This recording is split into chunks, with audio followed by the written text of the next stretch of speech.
Hi అండి, welcome to Shilpa Mohan recipes. నోటికి ఏమి తినబుద్ధి కానప్పుడు పుల్లగా కారంగా కమ్మగా ఏదన్నా తినాలనిపించినట్లయితే పల్లెటూరులో చేసే ఈ మామిడికాయ బెండకాయ పుల్లగూరని చేయండి. చాలా టేస్టీగా ఉంటుందండి. తినే కొద్ది తినాలనిపిస్తుంది, అంత ఎమ్మీగా ఉంటుంది.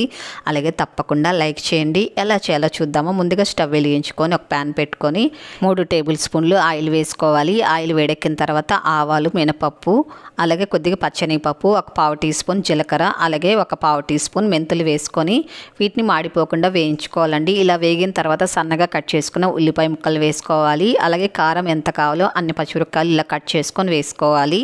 అలాగే కొద్ది కరివేపాకు కూడా వేసుకొని జస్ట్ ఒక 2 నిమిషాల పాటు వేయించుకుంటే సరిపోతుందండి. ఇలా వేయించుకున్న తర్వాత బెండకాయ ముక్కల్ని వేసుకోవాలండి. బెండకాయలు నీట్గా కడిగేసుకొని ఇలా ముక్కలు కట్ చేసుకొని వేసుకోవాలి. ఇప్పుడు మీడియం ఫ్లేమ్లో ఉంచుకొని ఒక 2 నిమిషాల పాటు వేయించుకుంటే సరిపోతుందండి. ఎక్కువ వేయించిన అవసరం లేదు. జస్ట్ 2 నిమిషాల తర్వాత మనము వంకాయలు కూడా కట్ చేసుకొని వేసుకోవాలండి. మీరు వంకాయల్ని కట్ చేసుకున్న తర్వాత ఉప్పు నీటిలో వేసుకున్నారనుకోని కలర్ అనేది అస్సలు చేంజ్ అవ్వదండి. కాబట్టి ఉప్పు నీటిలో కంపల్సరీ వేసుకొని తర్వాత మీరు వంకాయలు అనేది ఇందులో వేసుకుంటే కూడా కలర్ చేంజ్ అవ్వదు. ఇప్పుడు ఇందులో తగినంత పసుపు వేసుకొని మొత్తం కూడా ఒక 3 నిమిషాల పాటు బాగా వేయించుకోవాలండి ఆయిల్లో. ఈ ముక్కలన్నీ చక్కగా వేగే దానివల్ల టేస్ట్ అనేది చాలా బాగా వస్తుందండి. వంకాయ కూడా కలర్ వచ్చింది కదా. ఇప్పుడు ఇందులో ఒక 5-6 వెల్లుల్లిని వేసుకోవాలి పొట్టు తీసుకొని. అలాగే ఒక 2 టమాటాలు, బాగా పండిన టమాటాలు కట్ చేసుకొని వేసుకొని ఇదంతా మొత్తం కూడా బాగా మిక్స్ చేసుకోవాలి.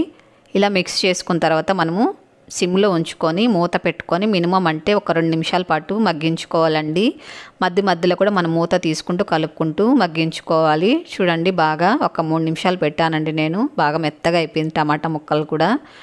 ఇప్పుడు ఇందులో మనము మెయిన్ మామిడికాయ వేసుకోవాలండి. ఇప్పుడు మామిడికాయ సీజన్ కాబట్టి మనకు ఎప్పుడైనా దొరుకుతుందండి మామిడికాయని మార్కెట్లో. ఇప్పుడు సీజన్ అంటూ ఏం లేదు కదా. ఇప్పుడు ఇందులో మనకు పులుపు ఎంత కావాలో అంత మామిడికాయలు వేసుకుంటే సరిపోతుందండి. సాల్ట్ కూడా వేసుకొని మొత్తం మిక్స్ చేసుకొని తగినంత వాటర్ పోసుకోండి. తర్వాత మూత పెట్టుకొని బాగా దగ్గరకు వచ్చిన తర్వాత ఇలా ఉడికించుకుంటే సరిపోతుందండి. బాగా మెత్తగా అయిపోయింది మామిడికాయ ముక్క కూడా. ఇప్పుడు స్టవ్ ఆపుకొని ఇందులో వాటర్ అనేది ఇంతే ఉంటే సరిపోతుందండి. మరి ఎక్కువ పోసుకుంటే బాగోదండి. పుల్లకూర అనేది బాగా చిక్కగా ఉంటేనే బాగుంటుంది ముద్దగా. ఇప్పుడు పప్పు గుత్తోటి ఇలా మెదుపుకుంటే సరిపోతుందండి. మరి ఎక్కువ మెదపకండి, ఇలాగుంటే సరిపోతుంది. ఇందులో మీరు ఇంకా పలచగా కావాలన్నట్లయితే కాస్త వేడి నీళ్ళు కూడా కలుపుకోండి. చన్నీళ్ళు వేసారంటే టేస్ట్ అనేది చేంజ్ అయిపోతుందండి. చూడండి ఎంత ఎమ్మీగా ఉందో. వేడి అన్నంలో ఈ పుల్లకూరని వేసుకొని తింటే లొట్టలు వేసుకుంటూ తింటారండి. అంత బాగుంటుంది. పుల్లగా కారంగా చాలా కమ్మగా ఉంటుందండి. రాగి ముద్ద కూడా చాలా బాగుంటుంది. ఇడ్లీ, దోశ, చపాతీ కూడా తీసేసుకోవచ్చండి. పుల్లకూర అంతా బాగుంటుంది.